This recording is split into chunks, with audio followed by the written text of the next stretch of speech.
This essay is part 2 of RFK in his own words. Listen to him. Pick his answers apart. He is the first candidate in my lifetime not relying heavily upon the media's image of him. He may be one of the most silenced and beleaguered voices ever to run. He has challenged anyone who wants to listen to him to find the areas they disagree with and be critical of it. On a second and similar note, both left and right have spent the last 75 years pushing further towards purity in politics.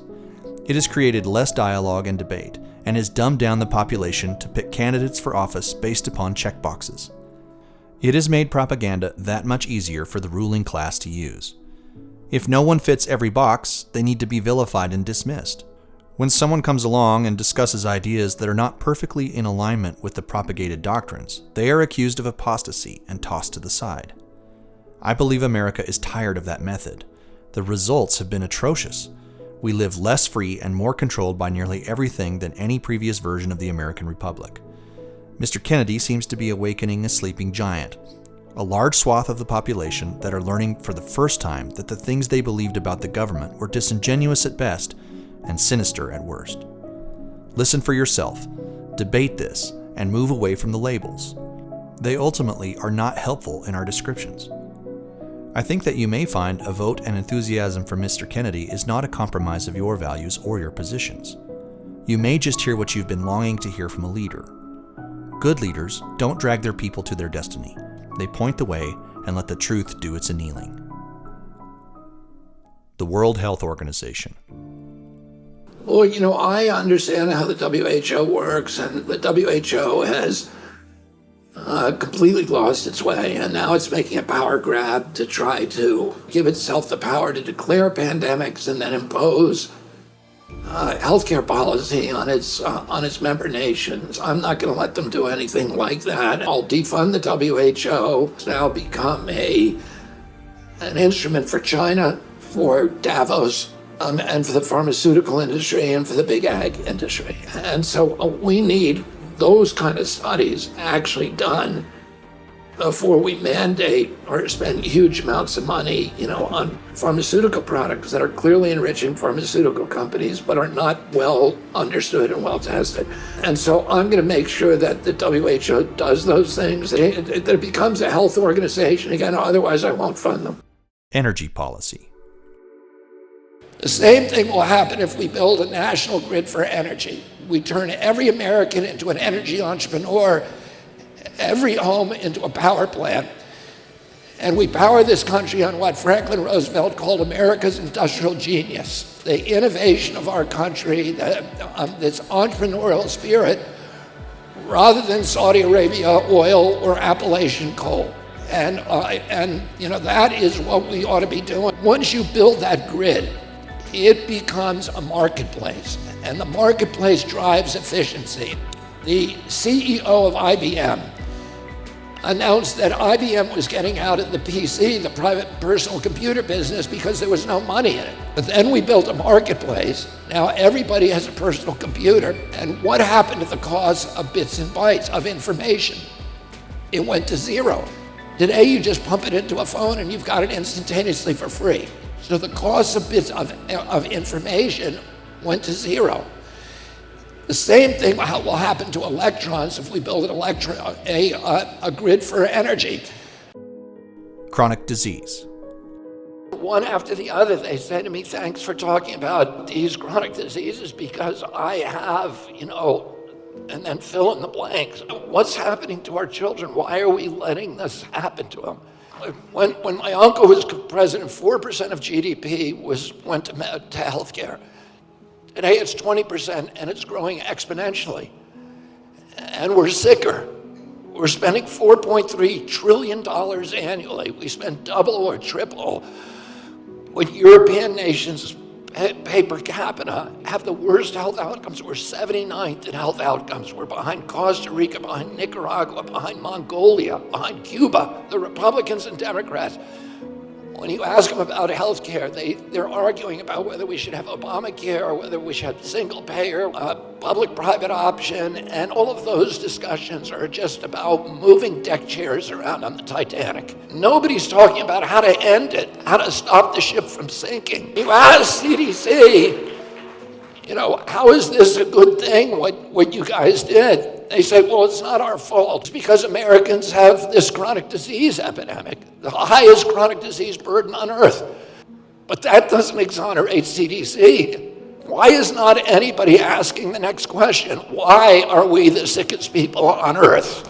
Spiritual renewal of the United States.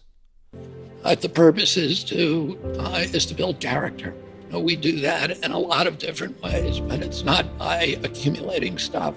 We're in a spiritual dead zone right now in our country, where we have a whole generation of kids who are feeling alienated, dispossessed, disconnected from any feeling of community. And the beginning of spiritual renewal is restoring that sense of community.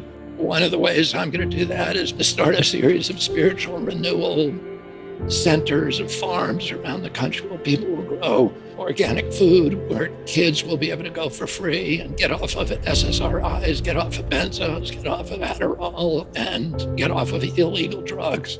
We need to build back a feeling of pride in our country and also a feeling of connection to our communities. And some of that can be done by using the White House as a bully pulpit to try to remind Americans of what our country is supposed to represent, what we're supposed to look like. And I think that's been forgotten. And it's not about, video games or social media, but there are some deeper meanings and deeper obligations and deeper connections that we need to have. I'm going to use the platform of the White House to try to reconnect people to community. RFK's future cabinet.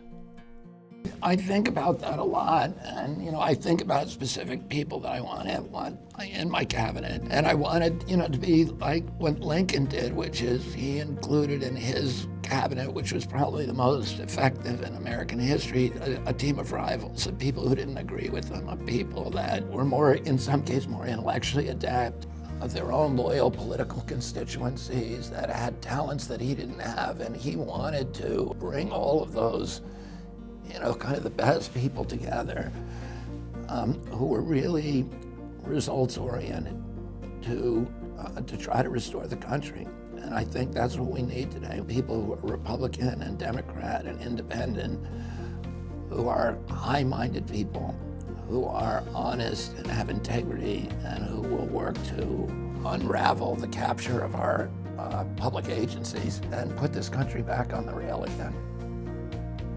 So you have the hope that those people still exist and we can have that kind of work together? I know they exist. I run into them every day.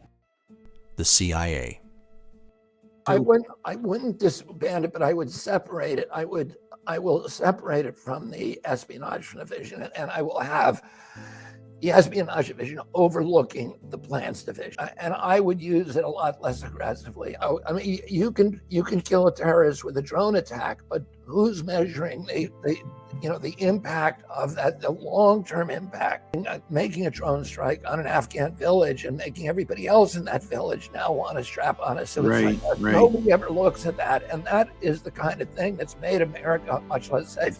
And they recommended, and my grandfather concurred with the majority recommendation, that they disband the plans division of the CIA. Look at all of these actions they've taken and say, have any of these actually worked to make America a safer place, to improve our national security? And I think what we're going to find is that most of them just don't. Most of them, there's blowback that is worse than the problem that they tried to solve. I'm very, very happy about your baby and about your decision. I believe that every abortion is a tragedy. I believe that people who oppose abortion, that they need to be respected, and that we need to be able to have a congenial, respectful debate about that issue. I have fought my entire life for medical freedom, to make sure that the government is not telling us what medical treatments we can and cannot have. I understand the abortion issue is complex. Where I come down on the issue is that I don't trust the government. No solution is a good one, but I think we ultimately just have to trust women. We have to trust mothers. Be between ultimately the mother and her pastor, her spiritual advisors, and the medical profession. We should not have government bureaucrats making those decisions. It's really important for our government to support mothers who want to bring their babies to term but have economic problems. I intend to make that one of the priorities of my administration, because I believe every abortion is a tragedy. I mean, we created the United States Department of Agriculture to support the small farmers. Generations of our leadership believe that preserving the small farmer was critical to our democracy. Thomas Jefferson said that American democracy is rooted in tens of thousands of independent freeholds, each owned by a small family farmer with a stake in our political system and our economic system. And that for democracy to survive, we had to keep the landscapes in the control of small farmers. USDA, unfortunately, has been captured by the big agricultural interests, by Cargill, Monsanto, Smithfield, Tyson, Purdue, making war on the small farmer, and they're making war on public health.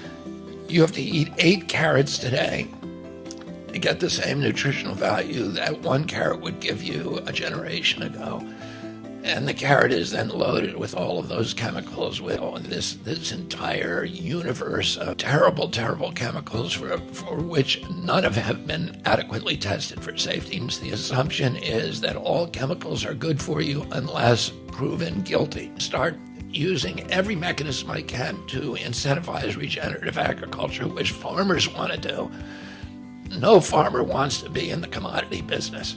Most farmers want to create food that is beautiful, that is nutritious, that is healthy for us, but they're locked in a system from which nobody can escape, and I've got to provide them ways to escape. I'm going to incentivize the transition to organic and regenerative agriculture, incentivize the regeneration of the soil with commodities that we put a label on and call it food, but it is. It's just fibrous materials laced with poison, and we've got to change that. I never thought I'd run for president of the United States. I watched what was happening during COVID and saw my country going in a direction that I never thought would happen, and that's what made me run. And I have one objective, which is to restore the promise to this country and principally to your generation. The way that my dad gave me an America that I was proud of. And I want to give you guys an America that you can be proud of. So I want to thank you all.